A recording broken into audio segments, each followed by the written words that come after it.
Forensic science का तो पाकिस्तान में इस एजेंसी से पहले सीड ही मौजूद नहीं था।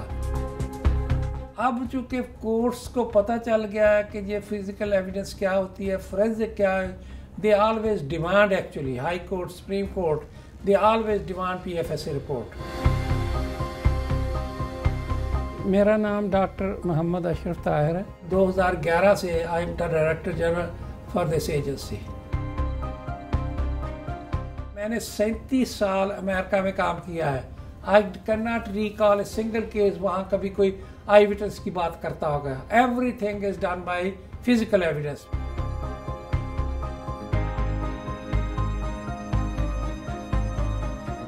पंजाब फोरेंसिक साइंस एजेंसी जो है ये एक सपोर्ट सर्विस है for the police. Crime laboratory का ये मतलब नहीं है कि ये लोगों को जेलों में डालने के लिए बनाई गई हैं। ये उतना ही इम्पोर्टेंट है जो लोगों को एग्जामिनेट करती है। मोटरवे केस जो था, आप लोगों को, मीडिया को सारा पता है कि ये काफ़ी फेमस केस था, लेकर हमारे लिए एक चैलेंज था चूँकि ये अननोन केस था। जब हमारे पास फीमेल के कपड़े और मेडिकल लीगल से सारी सैंपल आ गए तो हमने एनालिसिस किया। एनालिसिस करने के बाद जो ही हमारे पास आए, चूँकि ये एक रश केस था, 7 घंटे के अंदर अंदर हमारे पास प्रोफाइल आ गया कि ये जो सस्पेक्ट है ये 2 हैं, 2 बंदों ने, it is a gang rape है जो इस फीमेल को किया गया।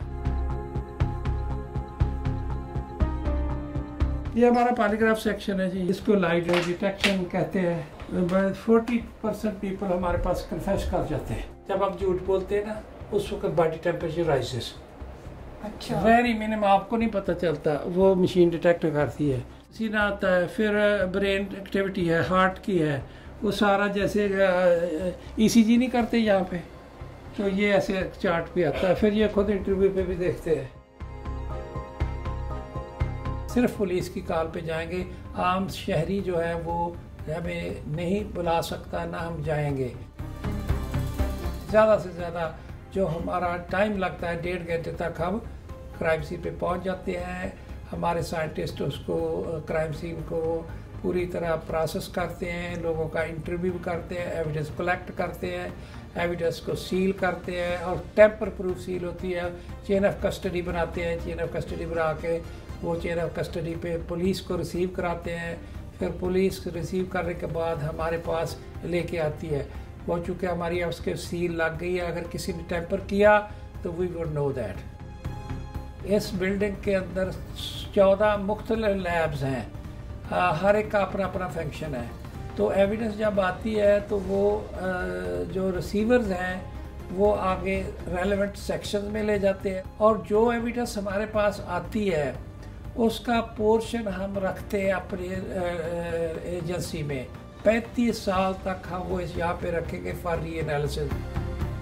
नूर मुकद्दम केस में जो जाफर था सस्पेक्ट, उसकी T-शर्ट के ऊपर विक्टिम का ब्लड था।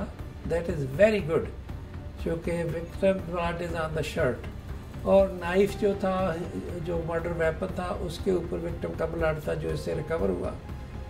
फिर ये था कि जब जो पोस्टमार्टम हुआ तो उसमें वेजिनल स्वाब हमारे पास आया, हमने सीमन आइडेंटिफाई किया, semen match with this suspect, और फिर एक मर्डर और रेप चार्ज एक्स्ट्रा लगा उसके ऊपर, वरना सिर्फ मर्डर ही था। अगर डेटाबेस इंक्रीज कर दिया जाए तो thousand cases can be solved, और जो इन्वेस्टिगेशन है, it will aid in the investigation with a very, very positive way.